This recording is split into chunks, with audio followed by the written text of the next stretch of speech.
Toronto police have destroyed cannabis plants valued at more than $2 million today. A lengthy stakeout of a plantation in the Watagans failed to track down the growers, and today police carried out a court order to send the whole lot up in smoke. Join Anna Manzoni and John Church for all the news tonight at 6.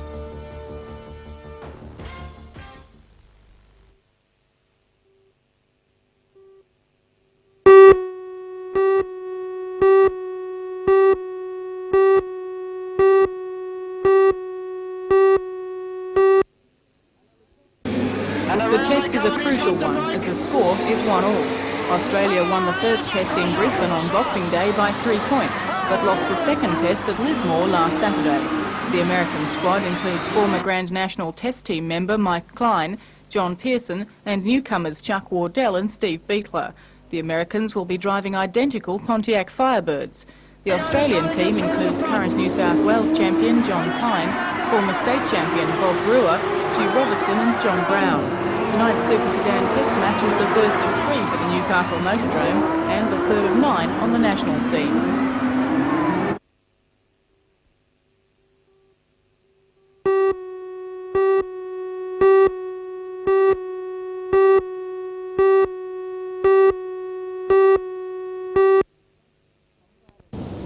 Hang glider Rick Duncan is well known along the Merewether Bar Beach coastline. The 26-year-old is one of Australia's foremost hang gliders and is the current Australian champion. Rick is gearing up for the world titles, which start on January 26 at Mount Buffalo. Although 240 people are competing from 40 different countries, he believes he's in there with a good chance. I'm pretty confident. It depends how you put it together during the actual competition, but there's a lot of people down there that have got a good chance of winning it. Well, there's probably 10 people that have rated it having a chance of winning the title, so I'll just have to play it by ear and see how things go. But Rick Duncan's main job at the moment is to get rid of a cold that has been hampering his training. Cold aside, he feels it will be a strong advantage to the Australian team to be competing on home ground, and says Mount Buffalo's thermal conditions should make for an excellent competition. Oh, there's a good chance of that, I think, but there's a lot.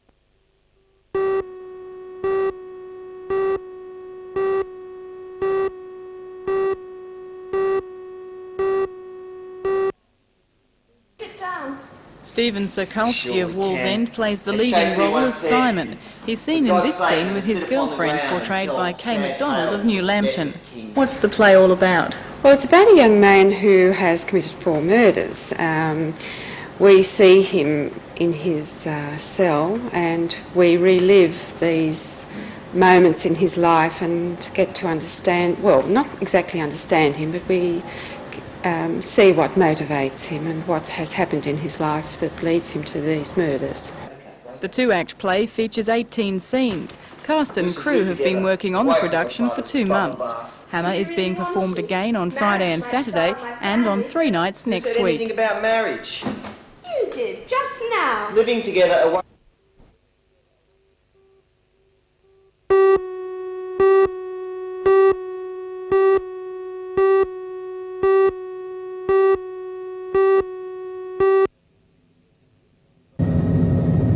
The plant will be built on this site, west of Toole Street, on land owned by the Rod and Bar Division. 11 hectares have been reserved for the construction, which will commence in April. BHP has been coy about the real price of the project, with figures of between $50 and $100 million being mentioned. When the plant is commissioned in about 2 years' time, manganese dioxide will be shipped to Newcastle from Groot Island and offloaded by the existing steelworks handling facilities. It will then be refined in a process developed exclusively by the local BHP Central Research Laboratory. Here, a pilot plant has been developed to test the efficiency of the process, which involves making the manganese dioxide purer and more battery active. The finished product is used to make high-quality dry cell batteries used in modern portable appliances. The real plant will be 1,000 times bigger than this model, which features modern testing and control equipment. The entire technology has been developed in Newcastle at these laboratories. It's been developed over about the last 10 years with particular activity in about the last 4 or 5 years, particularly to improve the quality of the product, particularly the purity of the product. Although an environmental impact study is yet to be completed, the researchers say they do not expect any pollution hazards. But a feature to emerge from this massive boost for Newcastle is the work done by an army of people behind the scenes. Steelworks manager Bill Farrens fought a battle with his Melbourne counterparts to convince them our industrial relations record was sound. The state government also chipped in, luring the development to New South Wales with special electricity and gas rates. The end result is a major injection into the local economy, which will employ 250 during construction, up to 50 once commissioned, and the further development of manganese-related products in the future.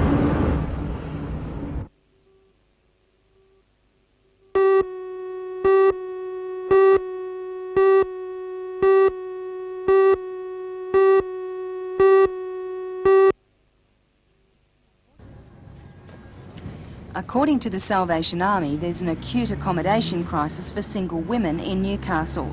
Many are finding themselves out on the street with nowhere to go.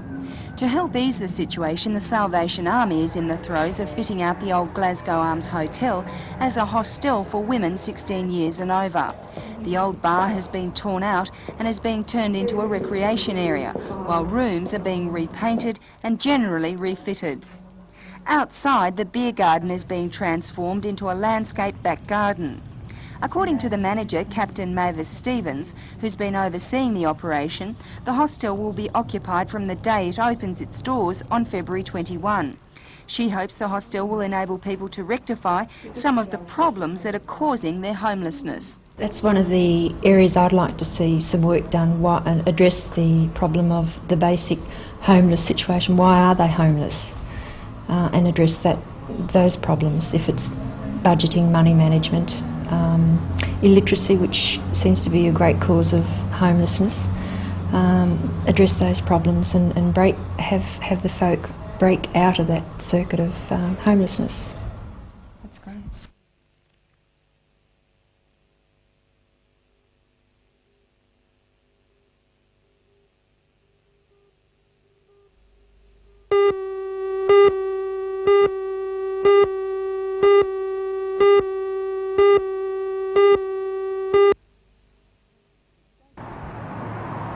The state election is just around the corner, with many tipsters predicting that the ALP will go to the polls in mid-March.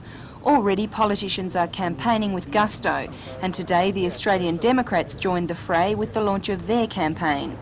Richard Jones, publisher of environmental magazine Simply Living, is the Democrats' #1 candidate for the Legislative Council. He says if he's elected, the Democrats and the Independents are likely to hold the balance of power in the upper house. What I campaign for in the magazine is peace and environment, and I feel I can be more effective actually doing something in State Parliament.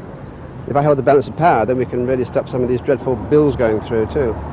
Derek McCabe ran for the Democrats in the federal election in the seat of Shortland and polled extremely well.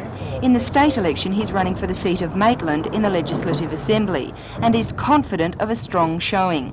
This is the first time an Australian Democrat has stood in Maitland for quite a number of years, and I think with the disillusionment with both the Labor and the Liberal parties, I think it's not as formidable as what a lot of people make out it to be.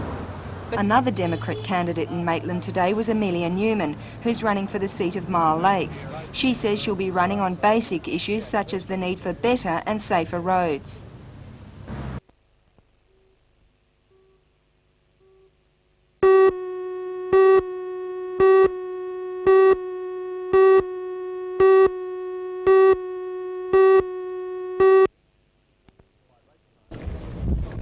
By race time, the nor'easter had picked up to almost 30 knots, and it was evident this would be a fast race. Topping the points table halfway through the series was world champion Frenchman Sanchez Diaz. He again showed he would be the one to beat today with a good downwind start. Most crews opted for long tacks to make the most of the fast conditions and constant wind. The 1 metre swell and furious pace made for dramatic and sometimes hair-raising action when the boats bunched together on the turns. The lead boats completed the course in under 90 minutes, with Robert White from Queensland leading Austrian Ernst Mayr and Frenchman Christophe Goddard. With 3 races remaining, the lead is held by Christian Helm of Germany, but the title remains wide open, with little separating the top places.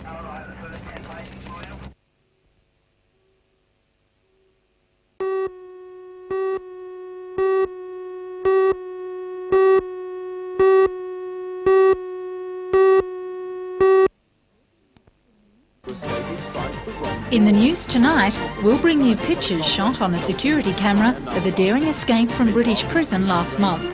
The prisoners went over the wall in style by helicopter. For all the news, join us tonight at 6. Dozens of prisoners are physically holding back the four warders.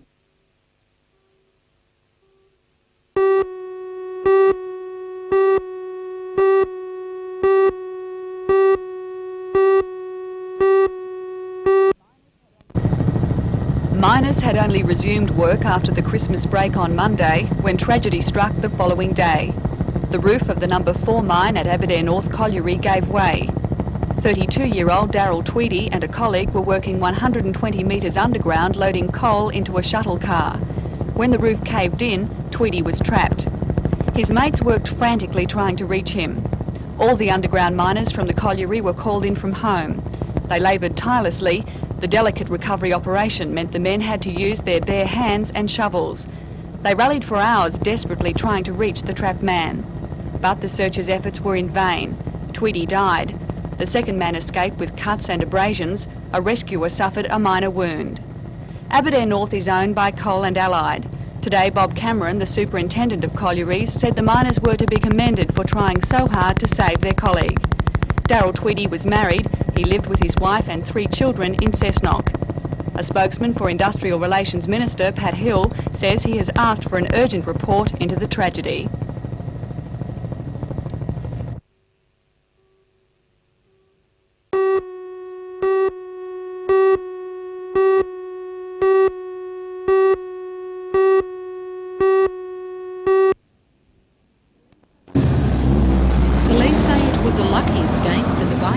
Travelling south along the Pacific Highway.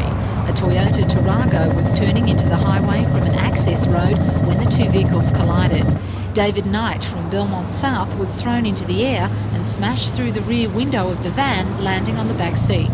The van's female driver and child passenger suffered minor injuries. Knight was rushed unconscious to the Royal Newcastle Hospital in a serious condition, suffering severe head and possible spinal injuries. Witnesses say the 2 vehicles skidded along the highway on impact. The bike hit the brakes, he braked fairly hard and the bike went straight into the side of the van and the rider went head first through the rear window, landing on the back, between the back 2 seats of the van.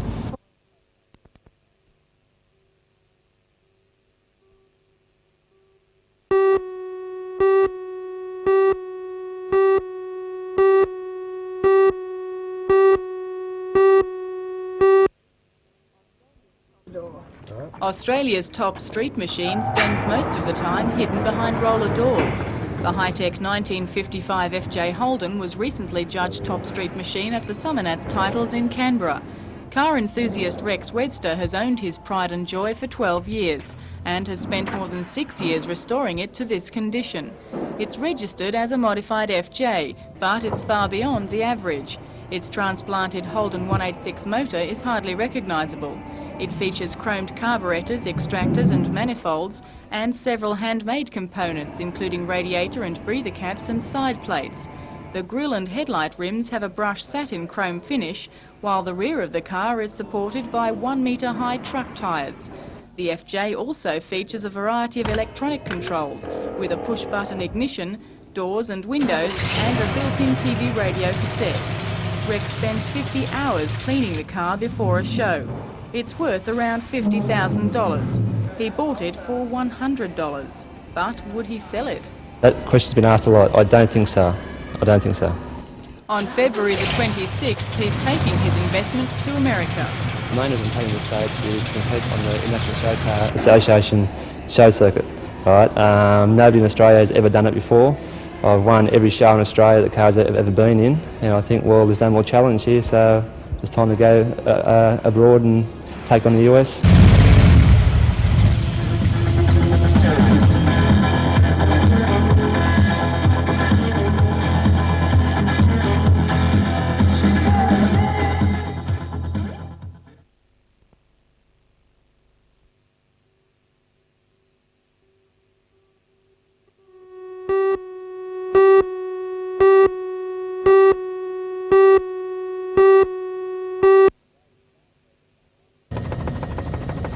The day started as a battle between the three big nations of 420 sailing, France, West Germany and Italy.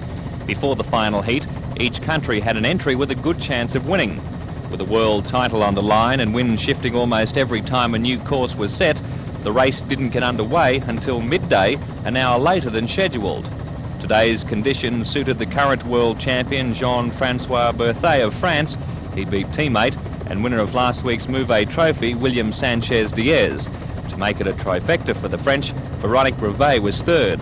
Despite Berthet's win, it was the second home Sanchez-Diaz who won the world title, with West Germany's Christian Harm second and former world champ Berthet third.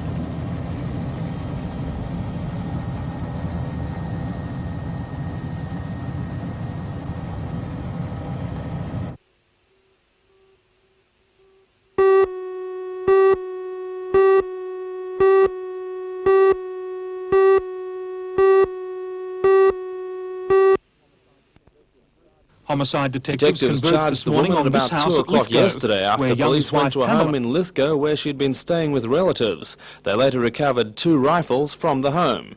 Newcastle Railway Traffic Controller Malcolm Young disappeared on New Year's Eve, and police mounted an extensive search amid reports that he had allegedly been abducted by a gunman. 5 days later, his body was found in the boot of his car in isolated bush near Mount Sugarloaf. A post-mortem revealed that he had suffered a bullet wound to the back of the head. The charged woman was released on bail to appear at Lithgow Court again at 10 o'clock this morning. It's believed police are still questioning a number of relatives.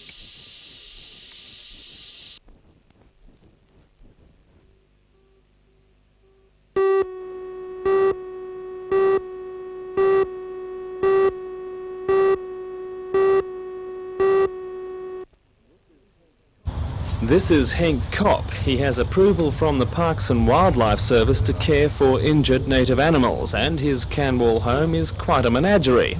Most of his patients are victims of the roads, but this time he's trying to save the life of the victim of a sadist. This animal has been deliberately garroted by a wire snare. The roo was reported to Henk by the resident of this rural subdivision who watched it struggle in from the bush to graze on his lawn. Henk says he's never seen such shocking cruelty. This has been the worst case, yes. What were your feelings when you saw the problem? Well, the first afternoon when I saw it on Wednesday afternoon, I felt like crying. The roo wasn't easy to catch, and during the pursuit, rangers found another wire snare set in the scrub. Although a local vet was able to remove the wire, the kangaroo's chances are not good. Wild animals often don't do too well with that sort of stress, etc. I guess it's a little harder to give odds on wild animals' chances. I'd say probably 50-50 or better, but because it's just essentially a glorified skin wound, a fairly nasty skin wound, but glorified skin wound nonetheless, so it should tidy up okay. And if it hadn't been treated? Oh, if it hadn't been treated, it would have, I guess, continued to become debilitated and probably died fairly nasty death. A National Parks and Wildlife Ranger says there's no doubt the roo was deliberately snared. The trapper could be killing the animals for pet food or to prevent grazing competition for stock. Residents say there were kangaroos in the region, but they've disappeared, possibly the victims of systematic trapping. Penalties for illegal trapping include fines of up to $5,000 and jail sentences of up to 6 months.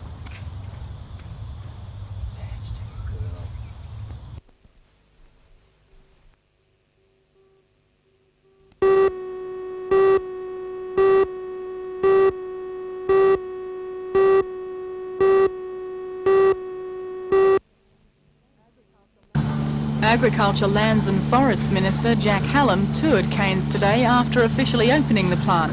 The company, which cost up to $3 million to establish, also has a vegetable oil refinery at Rutherford. Mr Hallam was involved in getting final approval for the company's licence to manufacture margarine. It was the first such licence issued since 1952. We looked at the application objectively. We felt that we could safely issue the licence, and they haven't been put out of business by the giants, and they're employing people. They're using oil which is produced in New South Wales, and they're selling their product throughout Australia. William C. Cairns General Manager Frank Hagney says the margarine production has grown from nothing to a business turning over at least $5 million a year. While here, Mr Hallam also presented a $220,000 cheque to the Walker Waterworks Trust.